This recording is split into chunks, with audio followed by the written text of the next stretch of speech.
గౌరవ మంత్రి గారు ఎప్పటిలోగా ఈ అపాయింటెడ్ డేట్ ను ప్రకటిస్తారు?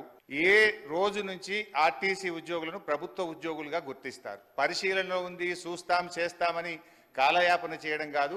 ఒక ఖచ్చితమైన తేదీని ఈ సభ ద్వారా ఆర్టీసీ కార్మికులకు చెప్పాలని మీ ద్వారా గౌరవ మంత్రి గారిని కోరుతా ఉన్నా. యూనియన్ పునరుద్ధరణ చేస్తామని మీరు హామీ ఇచ్చారు. ఆ యూనియన్ పునరుద్ధరణ ఎప్పటిలోగా చేస్తారు? ఈ మధ్య మాకున్న సమాచారం ఏంటంటే ప్రభుత్వం నుంచి యూనియన్ పునరుద్ధరించేది లేదు అని మీరు ఉత్తర్వులు ఇచ్చినట్టుగా మా దృష్టికి వచ్చింది. మీరు ఉత్తర్వులు ఇచ్చారా లేదా?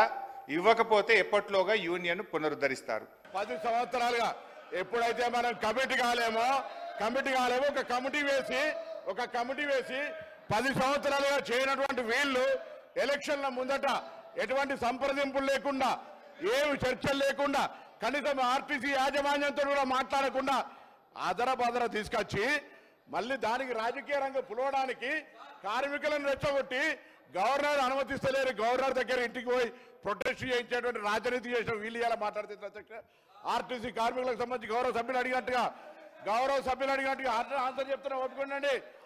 అదేవిధంగా ఈరోజు తప్పకుండా సార్, అసలు వీళ్ళు కార్మిక సంస్థలు రద్దు చేసి ఇవాళ యూనియన్లకు సంబంధించినటువంటి వీళ్ళు మాట్లాడుతూ ఉన్నారు. ఇలా పునరుద్ధరణ గురించి వాళ్ళకి ఏమక్కుంది? ఎవరు రద్దు చేసినారు, ఎందుకు రద్దు చేసినారో ముందు మీరు ఆ కార్మికులకు క్షమాపణ చెప్పి ముందు అడగండి ఒక్కసారి.